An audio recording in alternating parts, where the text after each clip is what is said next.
Good morning students. आज से हम हिंदी 2 का रिवीजन करते हैं क्योंकि हमारा फर्स्ट टर्म एग्ज़ाम के लिए चैप्टर समाप्त हो चुका है, हम पढ़कर समझ चुके हैं। तो आज हम सेकेंड चैप्टर, जहाँ से हमने शुरुआत किया था पढ़ना सेकेंड चैप्टर से, तो हम आज सेकेंड चैप्टर बूढ़ी काकी पढ़ेंगे जो लेखक प्रेमचंद द्वारा लिखी गई है। तो हम पहले पढ़कर समझ चुके हैं कि बूढ़ी काकी के बारे में कि बुढ़ापा बहुधा बचपन का पुनरागमन हुआ करता है। अर्थात बुढ़ापा बहुधा हम देखते हैं कि जब बूढ़ा अवस्था होता है तो बचपना लौट आता है, यानी कि पुनः दोहराया जाता है। जिस तरह बच्चे जिद करते हैं खाने के लिए, जिस तरह बच्चे का हरकत होता है, उसी तरह बुढ़ापा में भी बच्चों जैसे हरकतें होने लगती है। तो उसी का जिक्र करके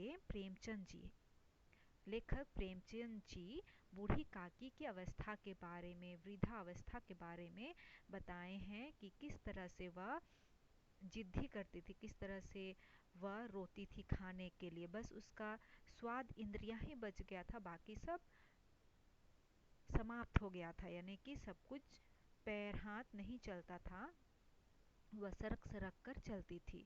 लेकिन बस बच गया था तो उसका जीभ का स्वाद, बस इसी को पाने के लिए, कुछ खाने के लिए, पाने के लिए वह जिद करती थी, चिल्लाती थी। तो हमने पहले ही बूढ़ी काकी के बारे में पढ़ा और समझ चुके हैं। तो आज हम एक बार फिर से रिवीजन करेंगे और बूढ़ी काकी के बारे में दोबारा फिर से हम जानेंगे कि लेखक जी बूढ़ी काकी के बारे में क्या बताना चाहे हैं। तो हम अपनी पिछली कक्षा में जब पढ़े हैं सेकेंड चैप्टर बूढ़ी काकी, तो हम जरूर समझ गए होंगे। तो आज हम फिर से एक बार बूढ़ी काकी के बारे में पढ़ते हैं और समझते हैं। तो चलिए अब हम फिर से पाठ की दोहरावा करते हैं और समझते हैं। बुढ़ापा बहुधा बचपन का पुनरागमन हुआ करता है। कहने का अर्थ यही है कि बुढ़ापा बहुधा, यानी कि हम देखते हैं कि जब बूढ़े हो जाते हैं तो बचपना लौट आता है, फिर से दोबारा पुनरागमन होता है, दोबारा वे बचपन में लौट आते हैं। इसलिए यही कहा गया है कि बुढ़ापा हमेशा देखा जाता है कि बचपन जैसा हो जाता है। बूढ़ी काकी में भी जीभ के स्वाद के सिवा ना कोई और चेष्टा शेष थी। कहने का अर्थ यही है कि बूढ़ी काकी भी उसी तरह बचपन लौट आया था, बूढ़ी काकी में दोबारा बचपना लौट आया था।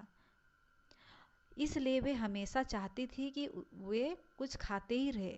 जैसे बच्चा को कुछ चाहिए खाने के लिए, उसी प्रकार बूढ़ी काकी में भी बस जीभ के स्वाद के सिवा ना कोई और शेष बची थी।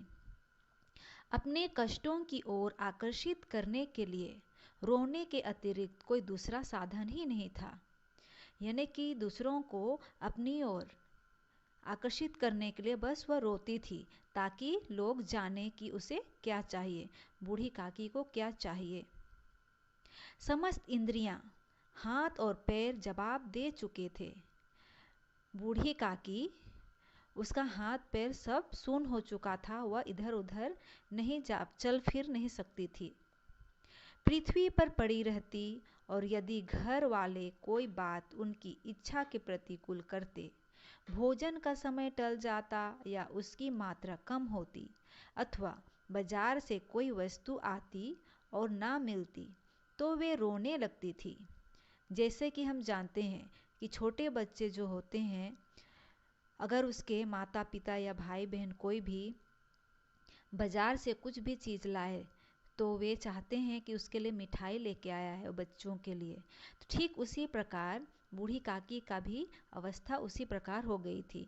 वह कोई आने पर वो सोचती थी कि उसके लिए कुछ खाने की वस्तु लाया गया है, अगर नहीं मिलती तो वो चीख चीख कर रोने लगती थी ताकि लोग जाने कि उसे कुछ आवश्यकता है। और उनका रोना सिसकना साधारण रोना ना था, वे गला फाड़ फाड़ कर, यानी कि चिल्ला चिल्ला कर रोती थी ताकि लोग उसकी आवाज़ सुन सके। उनके पति को स्वर्ग सिधारे बहुत वक्त भी हो चुका था, यानी कि बहुत दिन हो चुका था। बेटे तरुण होकर चल बसे थे। जब उसके बेटे थे वे भी जब जवान हो गए और वे भी चल बसे।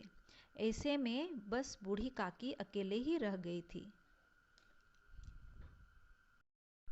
अब एक भतीजे के सिवाय और कोई ना था। उसी भतीजे के नाम उन्होंने अपनी सारी संपत्ति लिख दी थी। उनके पति के भी स्वर्गवास यानी कि स्वर्ग सिधारे बहुत वक्त हो चुके थे और उसके बेटे भी जवान होते ही चल बसे थे। ऐसे में बूढ़ी काकी को पालने के लिए, बूढ़ी काकी के साथ रहने के लिए कोई ना था। बस था तो एक ही था, उसका भतीजा, और उसके सिवाय कोई नहीं था। इसलिए बूढ़ी काकी का जितना भी जमीन जायदाद, जितने भी धन संपत्ति थे, उन्होंने अपने ही भतीजे, जिसका नाम बुद्धिराम था, उसके नाम उन्होंने लिखवा दिया। और जब बुद्धिराम ने सारी संपत्ति लिखवाते समय काकी से खूब लंबे चौड़े वादे किए थे, किंतु वे सब वादे केवल कुली डिपो के दलीलों में था। यद्यपि उस संपत्ति की वार्षिक आय कम ना थी, तथापि बूढ़ी काकी को पेट भर भोजन भी कठिनाई से मिलता था।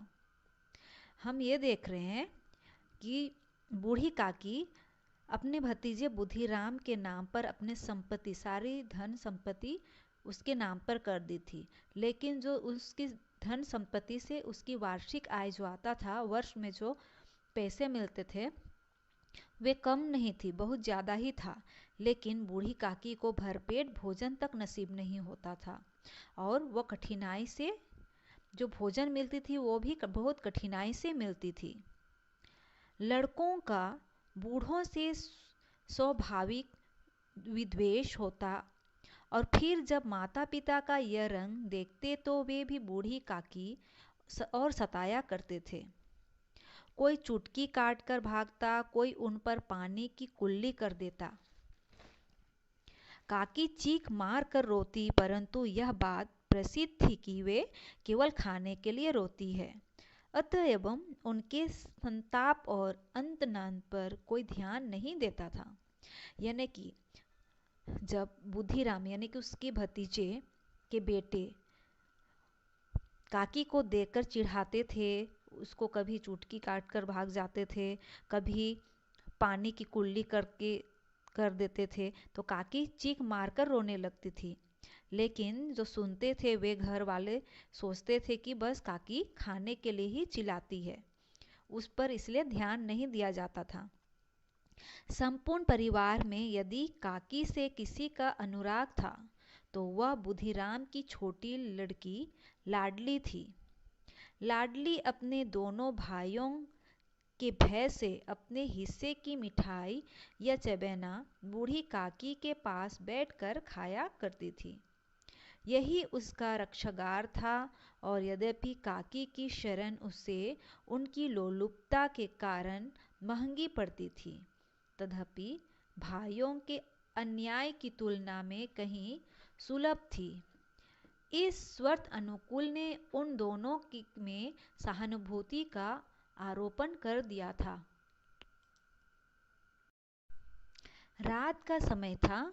बुद्धिराम के द्वार पर शहनाई बज रही थी और गांव के बच्चों का झुंड विस्मयपूर्ण नेत्रों से गाने का संस्वादन कर रहा था। तो जिस प्रकार हम जानते हैं कि गांव में कुछ भी कार्यक्रम होता है, किसी की शादी या कुछ पूजा, कुछ भी हो, कुछ भी त्यौहार हो, तो गांव के लोग इकट्ठा हो जाते हैं। ठीक उसी प्रकार गांव के बच्चे का झुंड खुशीपूर्ण नेत्रों से यानी कि खुशी होकर सब गाने झूमने लगे थे, क्योंकि उस दिन बुद्धिराम का बेटा का तिलक था। आज बुद्धिराम के बड़े लड़के मुखराम का तिलक आया है, यह उसी का उत्सव है, सभी यही कहने लगे। और घर के भीतर स्त्रियां गा रही थी और रूपा मेहमानों के लिए भोजन के प्रबंध में व्यस्त थी। भट्टियों पर कढ़े चढ़े थे, एक में पूड़ियाँ कचौड़ियाँ निकल रही थी, एक बड़े हंडे में मसालेदार तरकारी पक रही थी। घी और मसालों की खुशबूवर्धक सुगंधित चारों ओर फैली हुई थी। इस प्रकार हम देखते हैं कि बुधिराम का पुत्र मुखराम का तिलक था, तो घर में सभी कोई बहुत खुश थे और जो स्त्रियां आई थी वे भी नाचने गाने लगी थी। और रूपा जो बुधिराम की पत्नी है वह मेहमानों के लिए भोजन का प्रबंध करने में लगी हुई थी और भट्ठी पर तरह तरह के पकवान छन रहे थे और इसे जो बहुत सुगंधित था, मसालेदार था। तो बूढ़ी काकी अपने कमरे में बैठकर सुगंधित ले रही थी और वह चाह रही थी कि वह उस भट्ठी तक पहुँचे और उसे जल्दी से खाने को मिल जाए।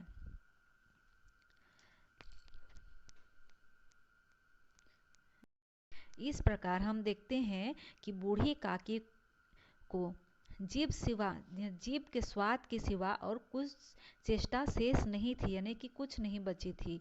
बस उसे खाने की ही लालसा लगी रहती थी। बस उसको जीभ का स्वाद ही एक बच गया था और बाकी उसको कुछ एहसास नहीं था। तो आगे हम कहानी अच्छी तरह से पढ़ेंगे और समझेंगे। आज के लिए हम इतना ही पढ़ेंगे।